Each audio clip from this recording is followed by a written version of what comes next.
The possibility of a coalition between former Vice President Atiku Abubakar of the People's Democratic Party, PDP, and Peter Obi of the Labour Party, LP, ahead of Nigeria's 2027 presidential election has sparked significant political debate. Reports from Punch newspaper suggest that Atiku has proposed a deal to Obi. In this deal, Obi would be offered the vice presidential slot, while Atiku would run for just one term, promising to hand over power to Obi afterward. This proposal, allegedly discussed during private meetings in the UK earlier this year, brings back memories of their 2019 partnership under the PDP.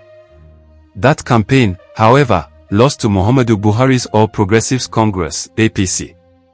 The goal of this new alliance is to unify opposition forces and challenge President Bola Tinubu's APC in 2027. It aims to combine Atiku's northern base with Obi's strong support in the southeast and among Nigerian youth. Electorally, the math seems to make sense. In the 2023 election, opposition votes were split.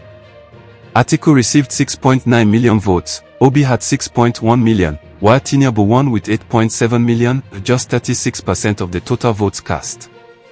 A united opposition ticket could possibly surpass Tinubu's numbers, especially if it manages to energize disillusioned voters in key areas like the southeast and urban centers, where Obi's anti-establishment message hit home.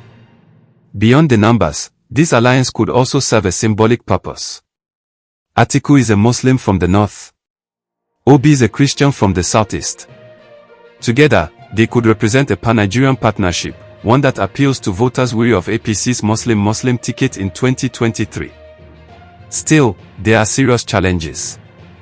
Nigerian politics has a mixed record when it comes to opposition alliances.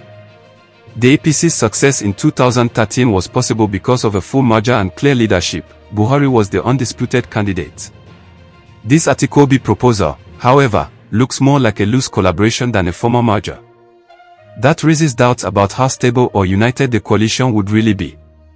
Parties like the PDP, Labour Party, and SDP may still retain their own identities. That could lead to internal fights over funding, candidate choices, and campaign strategy. Another issue is leadership dynamics. Atiku, Obi, and even potential allies like Nasir El-Rufai are all strong personalities with distinct political bases. That sets the stage for possible ego clashes and competing interests. Trust is also a big concern. Atiku's promise to serve only one term depends entirely on his personal will to step down, something critics doubt, given his long-held presidential ambitions. On the other hand, Obi's supporters may question why he should settle for being a vice president again, especially after his 2023 campaign painted him as a break from Nigeria's traditional political class. Many in the Labour Party see the PDP as part of the old system. For them, joining forces might feel like betraying their core message. Meanwhile, the ruling APC has dismissed the proposed alliance as a mere distraction. But they are unlikely to just watch from the sidelines. Expect APC to exploit cracks in the coalition, use federal resources to sway key regions, and weaken the momentum of the opposition before it takes full shape. Tinubu has also begun outreach to Christian leaders and northern elites. Moves like this could soften regional and religious divisions, and blunt the appeal of the Atiku-Obi ticket. Among the Nigerian public, opinions on the coalition are deeply divided.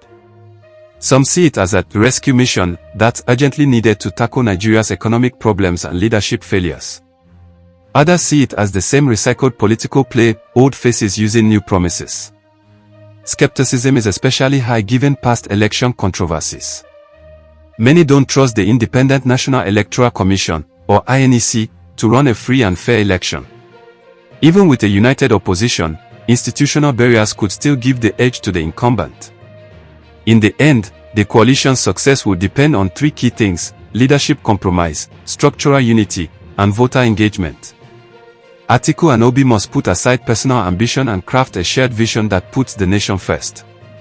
To avoid past baggage, they might even need to run under a neutral party like the African Democratic Congress, ADC. Most importantly, they must inspire everyday Nigerians, especially young people and urban voters who were highly engaged in 2023 but remain frustrated with the system.